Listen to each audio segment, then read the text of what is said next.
Hello student, very good evening. I hope you are fine. Welcome to expert classes by Manju ma'am.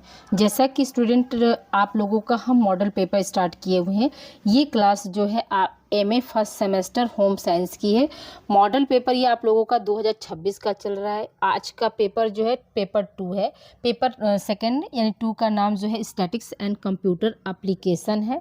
और ये आज कौन सा है भाग? तो आज आप लोगों का पार्ट 2 है स्टूडेंट, ठीक है। इसके पहले आप लोगों का पार्ट 1 हम बना दिए हैं, मतलब वो यूट्यूब पर आप लोगों का अवेलेबल है। और उसके साथ साथ आप लोगों के जो प्रीवियस ईयर इन 2023-24 में जो क्वेश्चन आए हैं, तो प्रीवियस ईयर का भी वीडियो उस पार्ट 1 में जो है डिस्क्रिप्शन बॉक्स में उसका लिंक हमने दे दिया है, तो आप वहां से अपनी तैयारी को बेहतर कर सकते हैं।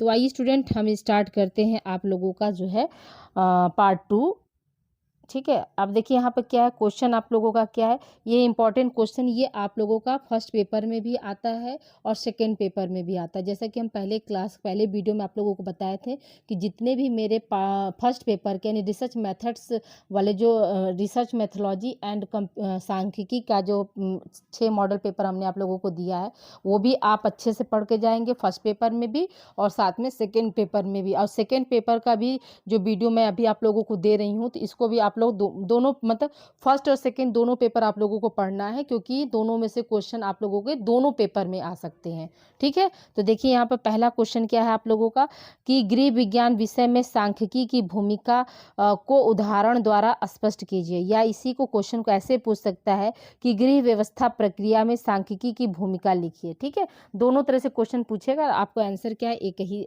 इसी तरह से देना है। तो देखिए आंसर क्या है, गृह आधुनिक समय में व्यक्ति की आवश्यकता जो है दिनों दिन बढ़ती जा रही है। आवश्यकताएं होगा यहाँ पर, आवश्यकताएं दिनों दिन बढ़ती जा रही हैं, जिससे परिवार की गृह व्यवस्था पर भी प्रभाव पड़ता है। अतः कुशल गृहिणी के लिए आवश्यक है कि वह योजनाबद्ध तरीके से कार्य करे। इसमें उसके लिए सांख्यिकी की जानकारी होना भी आवश्यक है। इसके लिए उसे 4 अवस्थाओं से होकर गुजरना पड़ता है या गुजरना होगा। तो देखिए यहाँ पर क्या, जैसे आधुनिक समय में हम सभी लोग जानते हैं कि क्या है, आजकल क्या है, फैशन का दौर है, तो वो हर कोई जो हर परिवार जो है इससे प्रभावित होता है। जैसे मान लीजिए अभी शादियों का सीजन चल रहा है, तो हर लोग क्या, पहले क्या था, एक ही 2-3 साड़ी से काम चल जाता था, लेकिन अब क्या है, आप देखते हैं ना कि मेहंदी रस्म पर जो है हरा का ट्रेंड है और हल्दी रस्म पर पीला का ट्रेंड है, शादी विवाह में लाल मतलब साड़ी पहनी या कुछ भी ऐसा करके, या डे के अनुसार वो लोग अपना थीम बना लेते। तो अब क्या हुआ, तो इससे क्या हुआ, खर्च जो बढ़ता चला गया ना। तो उसके लिए क्या है, मतलब जो एक गृहिणी है उसको क्या है, इन चारों बातों में सांख्यिकी यानी स्टैटिक्स का जो है उसको ज्ञान होना चाहिए। पहला क्या है आपका, पहला है आपका योजना, ठीक है। पहला क्या है, योजना। दूसरा है योजना के क्रियान्वयन पर नियंत्रण। तीसरा है मूल्यांकन। और चौथा क्या है, निर्णय। यानी कोई भी गृहिणी है उसको क्या, इन चारों बातों का ध्यान जो है देना जरूरी होता है कि पहले क्या उसको प्लानिंग करनी होती है, दूसरा क्या है कैसे प्लानिंग करके उसको मतलब क्रियान्वय मतलब कर सकती है, उस पर जो काम कर रही हो उस पर कैसे वो नियंत्रण ला सकती है, साथ ही साथ क्या मूल्यांकन करना और निर्णय लेना। ये 4 बातें जो उसको ध्यान में रखना। पहले अब देखिए, अब एक एक बिंदु को हम यहाँ पर डिफाइन कर दे रहे हैं कि पहला पॉइंट है योजना। किसी भी गरीब कार्य को करने से पहले गृहिणी को योजना बना लेना चाहिए, ठीक है। किसी भी मतलब करीब नहीं होगा, यहाँ पर करीब होना चाहिए, गरीब नहीं होगा, ठीक है। क बना लीजिएगा इसको। किसी भी कार्य को या किसी भी करीबी कार्य को करने से पहले गृहिणी को क्या है, योजना बना लेनी चाहिए। योजना में उपलब्ध साधन सुविधाओं को भी ध्यान में रखना चाहिए, ताकि व्यवहारिक रूप देने में कोई भी कठिनाई न हो। देखिए गृहिणी, यहाँ पर टाइपिंग मिस्टेक बेटा, इसको आप लोग सही कर लीजिएगा। गृहिणी देखिए ऐसे लिखा है, यहाँ पर ये गलत हो गया, ठीक है। गृहिणी को क्या होना चाहिए, तो कोई भी कार्य वो करने जा रही है, ठीक है, तो इससे क्या है, सबसे पहले उसको प्लानिंग कर लेनी चाहिए और जो भी उसके पास उपलब्ध साधन है उसको ध्यान में रखकर, ताकि वो प्रैक्टिकल रूप से वो मतलब उसको मतलब ला सके और उसमें कोई उसको क्या कठिनाई का सामना नहीं करना पड़े, ठीक है। दूसरा क्या है, योजना के क्रियान्वयन पर नियंत्रण। गृहिणी, यहाँ भी देखिए गलती है, गृहिणी को योजना के ऊपर पूर्ण नियंत्रण रखना चाहिए। नियंत्रण के बिना योजना सफल नहीं बनेगी। जैसे आपका क्या, योजना के उद्देश्य हो गए, उद्देश्य की पूर्ति हो रही है है या नहीं हो रही है। यदि नहीं हो रही है या कम हो रही है तो वहाँ पर की गई क्रिया जो है क्या है, नियंत्रण कहलाती है, नियंत्रित कहलाएगी। ठीक है, यहाँ पर कहने का मतलब क्या है कि जो गृहिणी है उसको कोई भी काम करने से पहले मतलब सोच समझ के काम करना चाहिए। दूसरा क्या है, अगर नियंत्रण के बिना हम कोई भी मतलब जिस पे हमारा कंट्रोल ना हो, कमांड ना हो, उससे क्या है हम कोई भी योजना को सफल नहीं बना सकते। जैसे हमारा प्लानिंग क्या था, जैसे मतलब मान के चलिए हमने अभी आपको बताया, जैसे कोई भी आपको घर में फंक्शन है तो आप पहले उसकी प्लानिंग करते हैं ना, उसका उसका एक उद्देश्य कि हमको ये कपड़े लेने हैं, ये खाने में रखना, ये पीने में रखना, और फिर क्या है वो कहाँ तक सक्सेस हो रहा है, कम है, तो वहाँ पे क्या है, वहाँ पर हम नियंत्रण करके जो है उस काम को जो है आगे बढ़ा सकते हैं। फिर तीसरा क्या है आपका मूल्यांकन। मूल्यांकन में क्या है, योजना क्रियान्वयन के समय कितनी त्रुटियां हुई हैं या योजना कहाँ तक सफल रही है, यह सब मूल्यांकन के द्वारा ही क्या होता है, पता चलता है। ठीक है, मूल्यांकन के द्वारा ही हमें क्या है पता जो है पता चलता है। तो ये कोई भी काम जैसे कहाँ तक सफल हुआ, कहाँ तक असफल हुआ, तो ये सब हम काउंटिंग कैसे करते हैं, मूल्यांकन के जरिए ही करते हैं। फिर क्या चौथा आपका क्या, योजना की सफलता और असफलता के आधार पर भविष्य में क्या और कैसे करना चाहिए उसका क्या है, निर्णय लेना लेना पड़ता है। जैसे करने का मतलब क्या कि कोई कार्यक्रम हमारा अगर सफल हो गया, ठीक है, या असफल हो गया, तो उसको आगे उस कार्यक्रम को हमको कराना है कि नहीं कराना है। अगर सफल हो गया तो उसको हम लेकर माने भविष्य में कराना, अगर असफल हुआ तो किन कारणों से असफल हुआ, इन कारणों का जो है मूल्यांकन के बाद पता चलता है। और फिर क्या करते हैं, उनमें क्या क्या कमी रह गई उसमें हम संशोधन करके जो है आगे भविष्य में उस कार्य को करने का जो है निर्णय लेते हैं। ठीक है, अब आइए देखिए आगे हम बात करते हैं। गृह व्यवस्था में सांख्यिकी की भूमिका का सबसे बड़ा उदाहरण परिवार का बजट होता है। ठीक है, यानी कोई भी गृह व्यवस्था यानी घर की जो व्यवस्था है उसमें क्या सबसे बड़ा जो एग्जाम्पल हम परिवार का बजट लेकर चलते हैं। यदि पारिवारिक बजट न होगा तो गृहस्थी की गाड़ी को चलाना क्या कठिन होगा। यहाँ सांख्यिकी की भूमिका के संदर्भ में साधारण रूप से पारिवारिक बजट को समझना सर्वोत्तम होगा। ठीक है, तो यहाँ पर हम सांख्यिकी की दृष्टि से हम पारिवारिक बजट क्या है उसके बारे में बात करेंगे और वो कैसे मतलब परिवार जैसे एक बजट बनाकर वो आगे कैसे बढ़ सकता है उसके बारे में देखते हैं। अब देखिए यहाँ पे क्या है, आज की इस भागदौड़ जिंदगी में हर व्यक्ति अपनी आय से अधिक साधन और सुविधाएं जुटाना चाहता है। ठीक है, यानी कोई भी व्यक्ति हो तो वो सोचता है ना कि हमको ये भी फैसिलिटी मिल जाए, हमको वो हमारे घर कूलर हो जाए, हमारे घर फ्रिज हो जाए, हमारे घर एसी हो जाए, हमारे घर क्या है हीटर लग जाए, हमारे घर वॉशिंग मशीन हो जाए। ये सब क्या सब हम जो है अपना मतलब संसाधन के बारे में सोचते हैं। ऐसी स्थिति में बजट के द्वारा ही हम अपने पारिवारिक जीवन को सुखी और संतुष्ट बना सकते हैं। मनुष्य की आवश्यकताओं की कोई सीमा नहीं है। ठीक है, आज जैसे मान लीजिए पहले क्या था, कुएं से पानी लिया जाता था, फिर कुएं के बाद क्या हुआ चापाकल आया, फिर चापाकल के बाद क्या हुआ समरसेबुल आ गया ना। अब क्या बटन दबाइए अपना काम करिए। तो अब क्या आवश्यकताओं की कोई सीमा नहीं। पहले क्या था, कुएं से पानी लेते, फिर कुआं से पानी खींचने में ये सब में देखती है मेहनत ज्यादा, फिर क्या हुआ चापाकल आया, फिर चापाकल में भी वही चीज है, फिर उसके बाद क्या हुआ समरसेबुल आ गया। तब क्या हुआ मतलब हमारी आवश्यकता जैसे जैसे बढ़ती जा रही है कोई सीमा नहीं है ना। तो वही चीज कहा जा रहा है यहाँ पे। ठीक है, परंतु आमदनी सीमित होती है, इसलिए उसे अपनी आमदनी के अनुसार ही व्यय करना चाहिए, जो पारिवारिक बजट के द्वारा ही मतलब हम कर सकते हैं। ठीक है, तो कभी जरूरी हमारे पास अगर 1 रुपया हो तो हम 2 रुपया खर्च करेंगे, तो 1 रुपया कहाँ कर्ज लेंगे ना। तो ये चीज नहीं होना चाहिए। मतलब हमारे अगर आमदनी 1 रुपया है तो खर्चा भी क्या होना चाहिए, 1 रुपया में से 50 पैसा और 75 पैसा, ताकि 25 पैसा हमारा क्या बचा। अब ऐसा नहीं हो कि आमदनी 98 और खर्चा रुपया वाला हाल नहीं करना चाहिए। ठीक है, अब आइए देखिए परिभाषा हम देख लेते हैं बजट की क्या क्या परिभाषा है। तो देखिए परिभाषा क्या, प्रोफेसर मार्शल के अनुसार उन्होंने क्या पारिवारिक बजट पर परिभाषा दिया। पारिवारिक बजट परिवार के आय व्यय का मोटे तौर पर एक क्या होता है अनुमान होता है।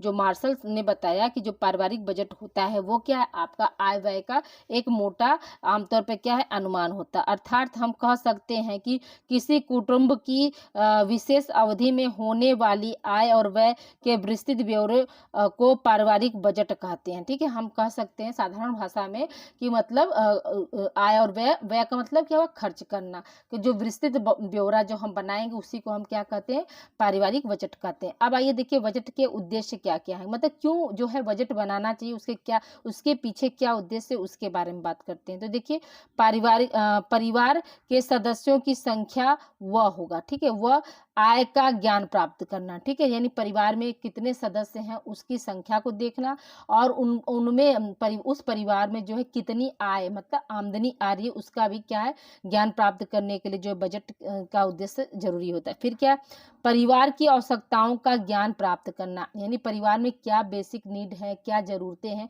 उसकी आवश्यकता को भी क्या करना चाहिए, हम ज्ञान प्राप्त करने के लिए बजट बनाते हैं। फिर क्या, तीसरा क्या, परिवार के सभी सदस्यों की आवश्यकता पूरी हो सके, मतलब क्या है, कहने का मतलब क्या है कि जो परिवार है उनके जितने भी सदस्य हैं उनकी आवश्यकता को क्या करना चाहिए, आवश्यकताओं को इतना हमारे पास मतलब पैसा होना चाहिए, बजट होना चाहिए जिससे क्या हो सके, हम परिवार के सभी सदस्यों की आवश्यकता को क्या कर सके, पूरा कर सके।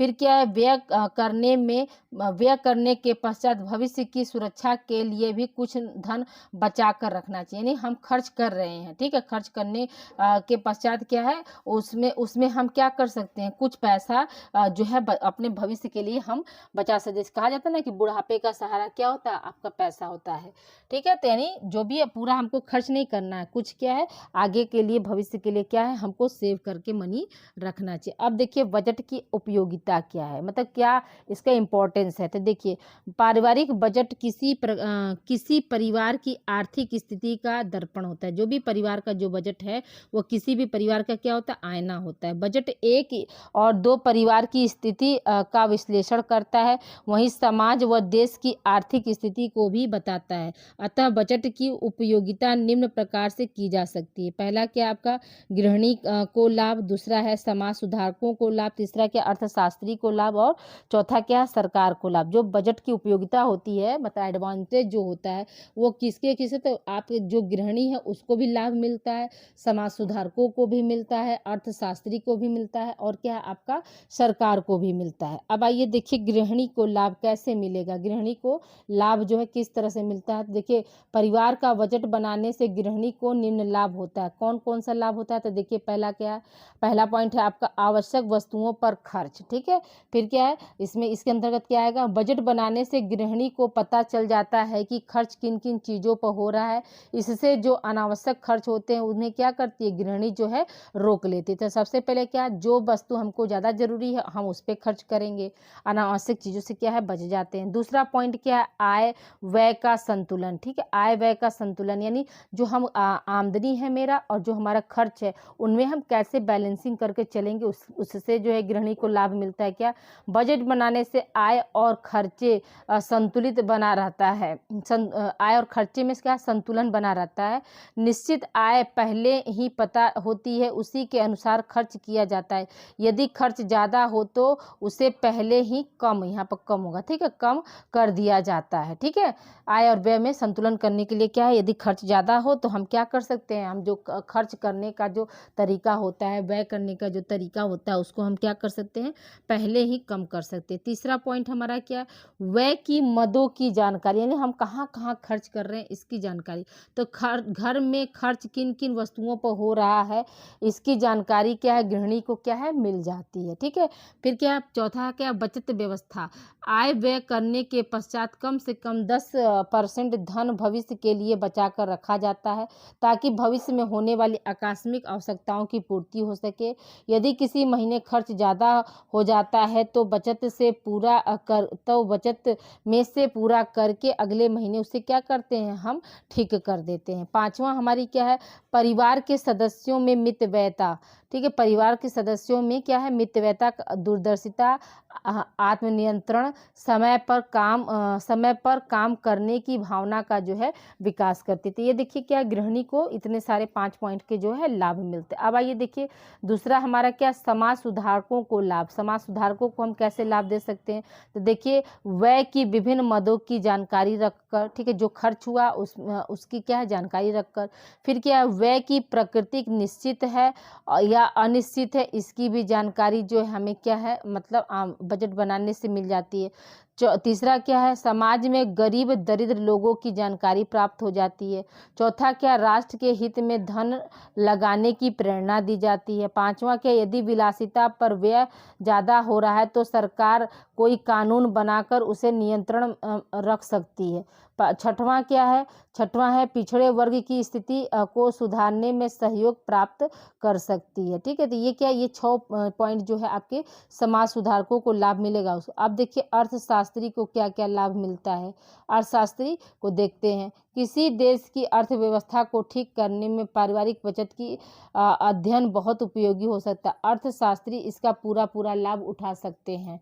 ठीक है, पहला पॉइंट हमारा क्या है, देश की आय का उपयोग किन किन मदों में हो रहा है। दूसरा क्या, बजट का सामूहिक रूप से अध्ययन करने से पता चलता है कि देश की आर्थिक स्थिति कैसी है। यदि किसी वर्ग की आर्थिक स्थिति शोचनीय है तो उसको सुधारा जा सकता है। यानी मानकर चलिए कि किसी भी वर्ग का अगर निम्न स्तर है, आर्थिक स्थिति बहुत कमजोर है, तो उसके लिए क्या, उसको हम मदद करके उसको उसकी स्थिति को क्या कर सकते हैं, उस वर्ग की स्थिति को क्या कर सकते हैं, हम सुधार सकते हैं। विभिन्न वर्गों के रहन सहन में होने वाली परिवर्तनों का पता लगाना, फिर सरकार की नीतियां और महंगाई आदि बजट पर क्या प्रभाव पड़ा, उसके बीच क्या कैसे मतलब जानकारी प्राप्त हो सकती इसके बारे में। तो ये सब ब्यौरा जो हम लेकर क्या कर सकते हैं, हम अर्थशास्त्री को भी इन सब चीज़ों से क्या होता है, लाभ मिलता है। अब आइए देखिए चौथा पॉइंट हमारा क्या, सरकार को लाभ। सरकार को कैसे लाभ मिल सकता है, देखिए पारिवारिक बजट के अध्ययन से सरकार को भी लाभ प्राप्त होता है। कौन कौन सा लाभ प्राप्त होता है, तो देखिए यहाँ पर क्या है, बजट के अध्ययन से व्यक्ति की कर देने की क्षमता का पता चल सकता है। कर मतलब टैक्स। ठीक है, फिर क्या है आपका, हानिकारक विलासिता की वस्तुओं पर टैक्स लगाकर उसके उपभोग को कम कर सकते हैं। ठीक है, तो जो हानिकारक जो भी मतलब है विलासिता की जो भी वस्तुएं, उस पर क्या है, टैक्स अधिक कर देंगे तो उस पर क्या हो सकता है, उसका उपभोग जो है कम हो सकता है। फिर क्या, आम जनता की आय की वृद्धि करके उनके स्तर को ऊंचा उठाया जा सकता है। तो ये चीज़ है। अब देखिए यहाँ पर हानिकारक, देखिए शराब तो हानिकारक है लेकिन उस पर टैक्स क्या है, उस पर टैक्स उतना नहीं है, वो दिन पर दिन क्या होता जा रहा है, बढ़ता जा रहा है। ह्यूमन सेक्स रैकेट्स भी क्या है, दिन पर दिन क्या है, बढ़ता ही जा रहा है। तो ठीक है, तो ये सब चीज़ें जो है यहाँ पर क्या, सरकार को इनसे जो है लाभ मिलता है। अब आइए देखिए हम बात करते हैं पारिवारिक बजट के प्रकार के। तो देखिए पारिवारिक बजट जो होता है वो 3 प्रकार का होता है। एक होता है संतुलित बजट, दूसरा होता है बचत की बजट, तीसरा होता है घाटे का बजट। ये क्या है, आपके बजट के प्रकार है। अब आइए देखिए हम बात करते हैं पारिवारिक बजट बनाने में सांख्यिकी की क्या भूमिका होती है, क्या उसका उपयोग होता है, इसके बारे में देखते हैं। तो देखिए एक कुशल गृहिणी अपने आय के अंदर ही खर्च करती है जिससे उसका बजट संतुलित बना रहे। बजट का निर्माण करते समय गृहिणी को निम्न बातों का जो है पालन करना चाहिए। कौन कौन से बातों का जो है ध्यान रखना चाहिए गृहिणी को, इसके बारे में हम देखते हैं। देखिए सर्वप्रथम सभी स्रोतों से प्राप्त होने वाली आय का अनुमान करना चाहिए। दूसरा है पूर्ण आय का 10 से 20% भविष्य सुरक्षा के लिए निकाल कर बचाने चाहिए। और क्या, धन राशि से बजट बनाना चाहिए, जो भी धन राशि है उससे क्या बजट बनाना चाहिए। फिर क्या, घर की आवश्यकताओं की सूची बना लेनी चाहिए, जो भी हमको जरूरी है उसका क्या है, उसका एक सूची हमको बनाकर रखना चाहिए। इस सूची में सर्वप्रथम प्रमुख आवश्यकताएं रखनी चाहिए, तत्पश्चात आराम की आवश्यकता है और अंत में क्या है, मनोरंजन की आवश्यकताएं पर जो है विचार करना चाहिए। यानी ऐसा नहीं है कि पहले क्या हम मनोरंजन का देख ले फिर आराम का देख ले तब हमको क्या प्रमुख आवश्यकता देखे, नहीं। जैसे जो हमारा बेसिक आवश्यकता है, भोजन कपड़ा मकान, इसको पहले देखना है। ठीक है, उसके बाद हम खिस्से जैसे का मान लीजिए कुकर खरीद लिए हैं तो उससे क्या हुआ, आपका समय का बचत हुआ, खाना आराम से हुआ, तो ये आराम वाला हो गया। ठीक है, और अंत में क्या, टेलीविजन पर या मोबाइल पर कुछ भी हम देख रहे हैं ये सब, तो ये सब चीज़ें क्या है हमको बाद में रखनी चाहिए। फिर क्या, 5वां पॉइंट हमारा क्या, बजट हमेशा लचीला बनाना चाहिए ताकि आवश्यकता पड़ने पर व्यय को कम या ज़्यादा किया जा सके। फिर क्या, 6वां पॉइंट क्या, कभी कभी अचानक खर्च आ जाते हैं जिससे बजट असंतुलित हो जाता है। तो गृहिणी को अगले महीने के बजट इस प्रकार बनाना चाहिए कि पहले महीने का घाटा पूरा हो सके। कुछ खर्च जिन्हें कम किया जा सके, जैसे पत्र हुआ, पत्रिकाएं हुए और फुटकर खर्च को हम क्या कहें, कम करके जो है हम अपने जो अगले महीने में जो ज़्यादा खर्च हुआ उसको क्या कर सकते हैं, हम मेंटेन कर सकते हैं। अगला पॉइंट क्या है, वर्ष के अंत में ठीक है। वर्ष के अंत में पूरे वर्ष का आय व्यय का योग करने से परिवार की आर्थिक स्थिति का क्या होता है, ज्ञान हो जाता है। ठीक है, ये क्या है, आपके जो है बजट बनाते समय जो है क्या है, सांख्यिकी का जो है योगदान क्या होता है उसके बारे में। अब आइए देखिए, हम आगे बात करते हैं बजट के कितने अंग होते हैं, यानी कहाँ कहाँ पर बजट को जो है मतलब खर्च कर लगाना चाहिए। तो देखिए, बजट बनाने से पूर्व आवश्यकताओं की एक सूची बना ली जाती है, जिससे अंग या मद कहते हैं, जिसे क्या अंग या मद कहते हैं। साधारणतः बजट के निम्न अंग होते हैं या निम्न मद होते हैं। तो पहला क्या मकान है, दूसरा क्या भोजन, तीसरा जो है वस्त्र, चौथा घरेलू खर्च, पांचवा निजी खर्च, छठवां क्या शिक्षा और सातवां क्या बचत। ये सब क्या, ये सब आपके साथ, जैसे मकान हमको क्या अच्छा अपने आप को सुरक्षित रखने के लिए मकान की ज़रूरत होती है, भोजन की ज़रूरत होती है, अपने आप को जीवित रखना है तो भोजन की ज़रूरत होती है, अपने तन को ढक कर रखना है जिससे हमको सुरक्षा मिल सके ठंडी गर्मी बरसात ये सब से, तो उसके लिए वस्त्र। घरेलू खर्च में भी होता है आपके निजी घरेलू खर्च में क्या क्या चीज़ें आनी चाहिए, क्या क्या चीज़ें नहीं आनी चाहिए। निजी खर्च यानी पर्सनल चीज़ों पर आप कितना ध्यान दे सकते हैं। पर्सनल चीज़ मतलब जो आप अपने लिए खुद के लिए खरीदे, जैसे आपका कपड़ा हो गया, आप जैसे शादी विवाह का सीजन चल रहा है तो सभी लोग क्या फेशियल वगैरह, ठीक है, सब आपका निजी खर्च हुआ। ठीक है, और एजुकेशन पर कितना दें, तो ये सब क्या सब आपका बजट के अंग है। अब आइए देखिए, हम दूसरे प्रश्न की ओर बढ़ते हैं। दूसरा प्रश्न हमारा क्या है, काई स्क्वायर। ठीक है, काई स्क्वायर या काई वर्ग को परिभाषित कीजिए और काई वर्ग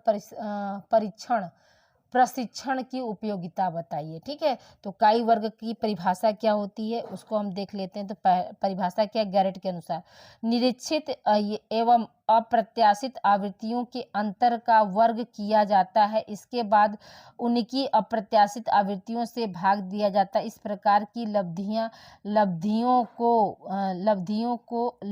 का वर्ग ही काई वर्ग है। ठीक है, इस प्रकार के लब्धियों का वर्ग ही क्या है, काई वर्ग है। फर्ग्यूसन के अनुसार देखिए, काई वर्ग निश्चित और अप्रत्याशित आवृत्तियों की भिन्नताओं की मात्रा का जो है वर्णनात्मक माप होता है। तो ये परिभाषा आप अच्छे से याद कर लीजिएगा, ये आपके क्वेश्चन आ सकते हैं। अब आइए देखिए, काई वर्ग प्रशिक्षण की उपयोगिता देख लेते हैं। तो किसी जनसंख्या में किसी विशेषता के विवरण के स्वरूप का अध्ययन करने में काई वर्ग का प्रयोग अत्यंत महत्वपूर्ण होता है। दूसरा क्या है आपका, दो चरों के मध्य अंतर संबद्धता ज्ञात करने की यह एक क्या सर्वश्रेष्ठ विधि है। तीसरा क्या, प्रेषित आवृत्तियों एवं अप्रत्याशित आवृत्तियों का अंतर संयोगवश है या किसी विशेष संबंध के कारण, इसका पता लगाने में काई वर्ग का उपयोग जो है ज़्यादा किया जाता है। चौथा क्या है, छोटे आकार वाली प्रतिदर्शों में भी काई वर्ग प्रशिक्षण का उपयोग अत्यंत लाभदायक सिद्ध होता है। अगला पॉइंट हमारा क्या, पांचवा पॉइंट हमारा क्या है कि काई वर्ग पर प्रशिक्षण की योगशिला विशेषता के कारण इसका उपयोग एक से अधिक बड़ी पंक्ति वाले असंगत सारणियों में सरलता से हो जाता है। छठवां क्या, प्रतिचयन वितरण की सार्थकता का अध्ययन करने में भी काई वर्ग प्रशिक्षण का उपयोग किया जाता है, क्योंकि काई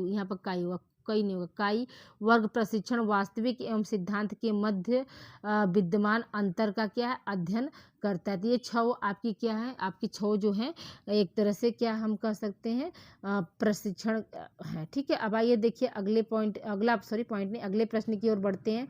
अगला प्रश्न हमारा क्या है कि गृह विज्ञान में शोध की आवश्यकता एवं शोध से संबंधित क्षेत्र का वर्णन कीजिए। ये आपका देखिए 2025 में ये क्वेश्चन आया है। ठीक है, 2025 में ये क्वेश्चन आपके सेकेंड पेपर में आया है कि गृह विज्ञान में शोध की आवश्यकता एवं शोध से संबंधित क्षेत्र का जो है क्या है वर्णन करना है। तो देखिए, ये आपके फर्स्ट पेपर में भी, शोध पेपर तो हम फर्स्ट में पढ़े हैं, लेकिन देखिए एग्जामिनर का दिमाग का कोई भरोसा नहीं है, वो फर्स्ट और सेकेंड से बना सकता है।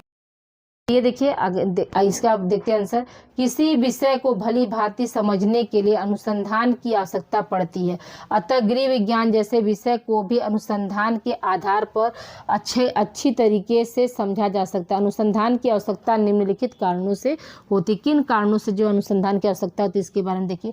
पहला कारण क्या है, छात्रों के सीखने की गति को प्रभावशाली बनाने के लिए। दूसरा क्या है, छात्रों में निर्णय क्षमता का विकास करने के लिए। तीसरा क्या, छात्रों की कार्य क्षमता व दक्षता में वृद्धि करने के हेतु। चौथा क्या, छात्रों का संतुलित विकास करने के लिए। और पांचवा क्या, छात्रों का स्वयं से या बाह्य क्षेत्रों से समायोजन स्थापित करने हेतु। तो ये क्या, ये आपके जो है आवश्यकता। अब आइए देखिए, गृह विज्ञान में अनुसंधान की आवश्यकता क्यों पड़ी, इसके बारे में हम देख लेते हैं। तो देखिए स्टूडेंट, अभी तक अगर आप लोगों ने चैनल को सब्सक्राइब नहीं किया तो चैनल को प्लीज़ आप लोग सब्सक्राइब कर दीजिए, बेल आइकन को दबाकर बटन को प्रेस कर दीजिए, ताकि जितनी भी मेरी वीडियो है आप लोगों को आसानी से पहुंच सके, ठीक है। और आप एक बार जुड़ जाएंगे तो यहाँ चारों सेमेस्टर फ्री एंड कॉस्ट आप लोग को मॉडल पेपर इसी तरह से एग्जाम के 10-15 दिन पहले या 1 महीना पहले जो है हम आप लोगों को प्रोवाइड करा देते हैं। तो प्लीज़ आप लोगों से हम्बल रिक्वेस्ट है कि आप लोग जो है इस चैनल को ज़्यादा से ज़्यादा जो है आप लोग शेयर कीजिए, ठीक है। आज देखिए 14 फरवरी है, आप लोगों का 17 फरवरी को एग्ज़ाम है। तो देखिए आज भी मैं आप लोगों को क्लास दे रही हूँ लॉन्ग क्वेश्चन और जो है शॉर्ट क्वेश्चन का, और कल भी 15 तारीख को भी आप लोगों को जो है क्लास मिल जाएगा, यानी 15 को भी दे देंगे, 16 को, मैंने 3 दिन में आप लोगों का जो प्रीवियस ईयर जो क्वेश्चन है उसको हम पूरा तरह से सॉल्व करा देंगे। और आप लोगों को जो है वैलेंटाइन डे की हार्दिक शुभकामनाएं। इसमें बहुत से बच्चे ऐसे होंगे जो मैरिज होंगे, बहुत से बच्चों की मैरिज होने वाली होगी, और बहुत से बच्चे क्या है मतलब कनेक्ट में भी होंगे, ठीक है। तो सभी को क्या हैप्पी वैलेंटाइन डे।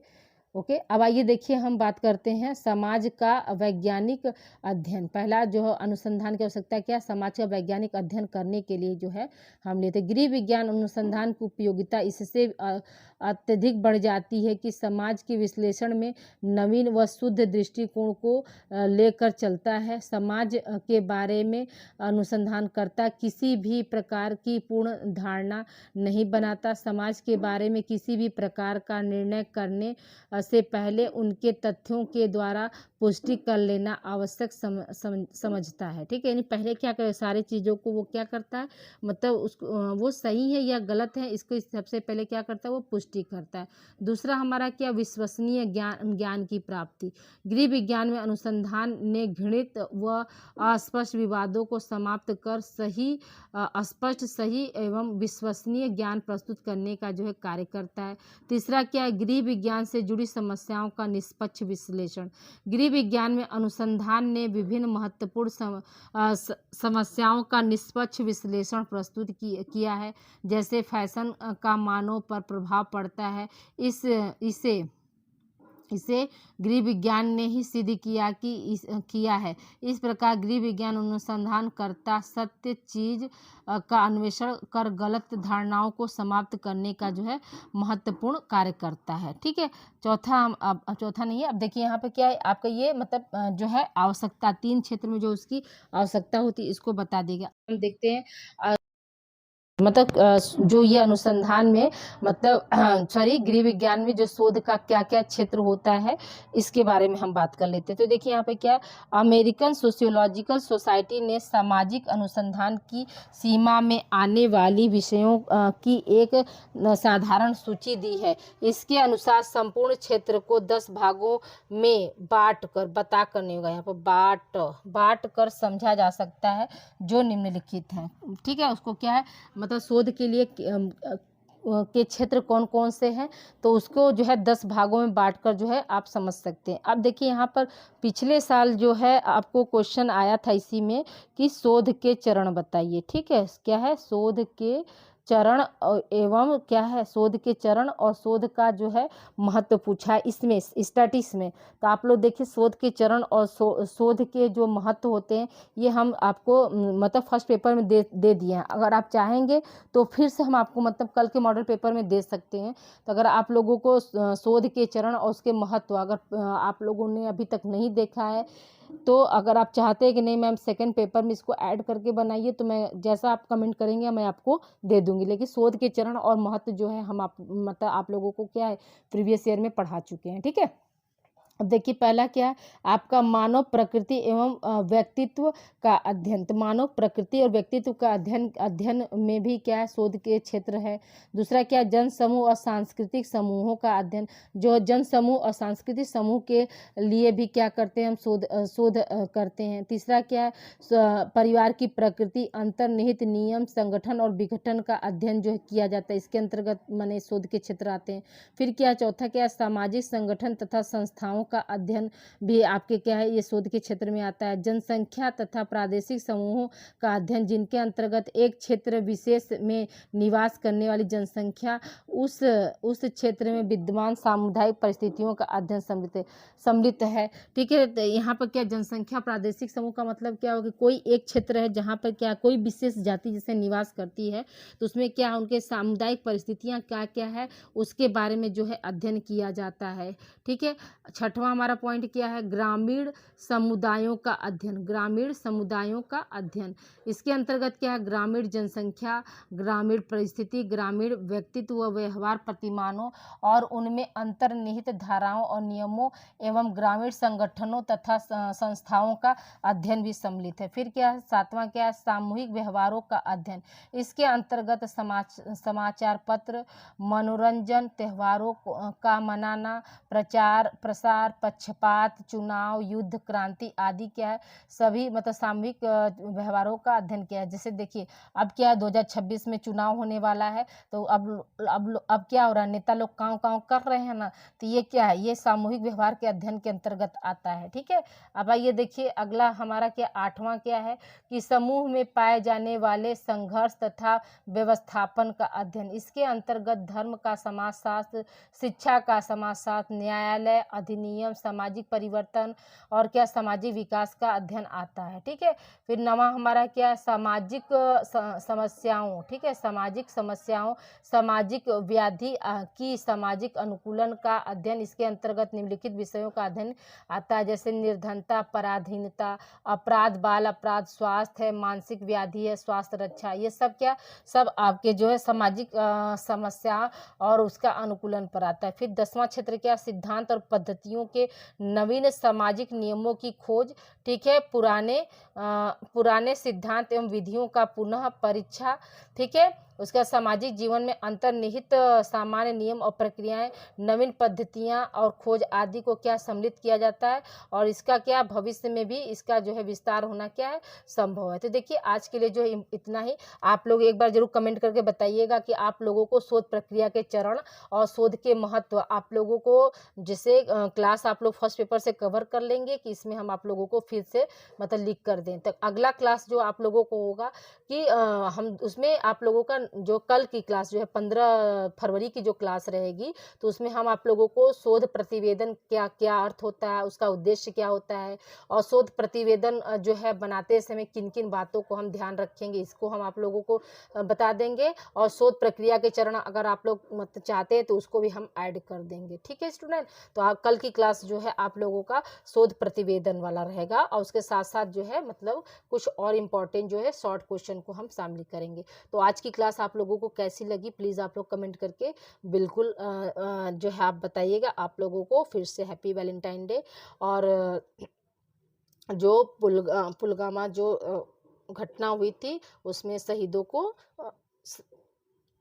भावहीन श्रद्धांजलि। ओके स्टूडेंट, फिर से आप लोगों को ढेर सारी शुभकामनाएं। और कल आप लोगों को शिवरात्रि पर भी आप लोगों को मैं एक क्लास जरूर से दे दूंगी। ठीक है, मिलते हैं हम अगली क्लास में। Thank you for watching.